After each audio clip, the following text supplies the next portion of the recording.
এইবিলাক পৰামৰ্শ এতিয়া নিদিওঁ, এইটো মোৰ দায়িত্বও নহয়। কিন্তু আপোনালোকে যদি অকণমান পিছলৈ যায় দেখিব যে যিজন সভাপতিয়ে দলৰ প্ৰাথমিক সদস্য পদ গ্ৰহণ নকৰা মানুহ এজনক বিহালী উপ নিৰ্বাচনত টিকেট দিব পাৰে। এই দলটোৰ সংস্কৃতিটো অপসংস্কৃতিলৈ কোনে পৰিৱৰ্তন কৰিলে? প্ৰাথমিক সদস্য গ্ৰহণ নকৰা বেলেগ দলৰ মানুহ এজনক টিকেট দিয়াৰ পাছত টিকেট পাইছে বিশ্বনাথ জিলাত, টিকেট দিছে গুৱাহাটীত আৰু জইন কৰিছে তেজপুৰত। গতিকে এই যিটো মতালি, এই মতালিটো তৃণমূল পৰ্যায়ৰ যিবিলাক নিষ্ঠাবান কংগ্ৰেছৰ কৰ্মী আছিলে বা আছে এতিয়াও, তেওঁলোকে প্ৰত্যক্ষ কৰি আছে। এতিয়া বহু কৰ্মী, এতিয়া বিজেপি এজিপিয়ে বিচাৰে নে নিবিচাৰে মই নাজানো। নিৰ্বাচনৰ সময়তো মই যোগাযোগ কৰিছিলোঁ, বহুতে ক'লে অকণমান ৰৈ দিয়ক বুলি। বিজেপি এজিপিয়ে যদি দৰজাখন খুলি দিয়ে যে যিসকল জাতীয় চেতনা থকা, স্বজাতি আৰু স্বদেশৰ প্ৰতি ভালপোৱা থকা কংগ্ৰেছী আছে, তেওঁলোক বিজেপিয়ে যদি দৰজাখন বা এজিপিয়ে দৰজাখন খুলি দিয়ে, তেতিয়া আপোনালোকে দেখা পাব যে কংগ্ৰেছ দলটো কি ধৰণে কি পৰ্যায়লৈকে গতি কৰিব। আগতে কংগ্ৰেছৰ এটা অভিযোগ আছিলে যে দলীয় টিকটৰ কাৰণে টকাৰ লেনদেন, ক'ৰবাত কিবা এই কথাটো? এইবাৰতো আপোনাক মই এতিয়া কৈয়ে দিওঁ, গোলাঘাট নগাঁও জিলাৰ দুটা সমষ্টিত কেণ্ডিডেট ধৰি আনি পেলাই খেল বুলি ক'বলগীয়া হৈছে। মোৰ ঘৰলৈকে আহিছিলে এই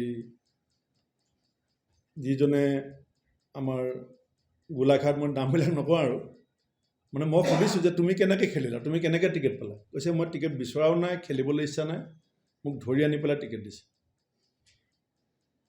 গতিকে যিটো পৰ্যায়লৈকে দলটো লৈ যোৱা হ'ল, বহুত মানুহে পূৰ্বানুমান কৰিব পাৰিছিলে, খেলিবলৈ ইচ্ছা নাছিলে।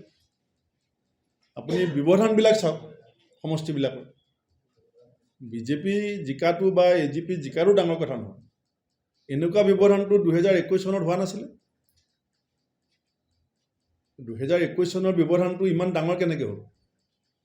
আনকি যোৰহাট পাৰ্লিয়ামেণ্টত 24 চনত, ডেৰ বছৰ আগত 1.5 লাখ ভোটত যেতিয়া মই সভাপতি আছিলোঁ, কংগ্ৰেছ জিকিছিলে। তেতিয়া মোৰ নামটোৱে নোলালে। এতিয়া সেই যিজন মানুহৰ নামত যোৰহাট জিকিলে বুলি ক'লে 1.5 লাখ ভোটত, তেতিয়া কংগ্ৰেছ দলৰ কোনো নাম নাই, কংগ্ৰেছ দলৰ সভাপতিৰ কোনো নাম নাই। এতিয়া যেতিয়া হাৰিলে তেতিয়া চবেই ক'লে যে সভাপতি হাৰিছে। আৰু যেতিয়া জিকিছিলে যোৰহাটত, তেতিয়া সভাপতিৰ কথা ওলাইছিল নেকি যে ভূপেন বৰাৰ কিবা অৱদান আছে? এই দলটোত সংস্কাৰ আনিবৰ কাৰণে, এই দলটো অসমৰ মানুহৰ মাজলৈ নিবৰ কাৰণে প্ৰথম মই ARDF আৰু কংগ্ৰেছৰ এলায়েন্সটো ভংগ কৰিছিলোঁ। এই দলটো অসমীয়া মানুহৰ মাজলৈ নিবৰ কাৰণে মাজুলী উপ নিৰ্বাচনত ৰাইজৰ দল আৰু এজিপিৰ সৈতে একেলগে ইলেকশ্যন খেলিছিলোঁ। কাঠাৰ ডাঙৰীয়াক, লুইন গগৈ ডাঙৰীয়া, অখিল গগৈ ডাঙৰীয়াক দলটোৰ কাষত আনি বহাইছিলে।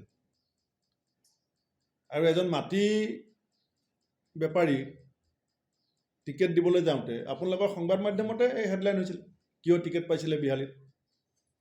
আৰু যেতিয়া মই CPI-MLক বিহালীত টিকেট দিবলৈ ক'লোঁ, তেতিয়া জিতেন্দ্ৰ সিং, গৌৰৱ গগৈ নেমানে। এতিয়া কিয় দিলে CPI-MLক বিহালীত? কেণ্ডিডেট নাই কাৰণে। কি অৱস্থালৈ দলটো গৈ আছে, এতিয়া লাহে লাহে ওলাব কথাবিলাক। আপুনি অনুমান কৰক। মই ভাবোঁ মোক সভাপতি পাতিছিলে ৰাহুল গান্ধীয়ে।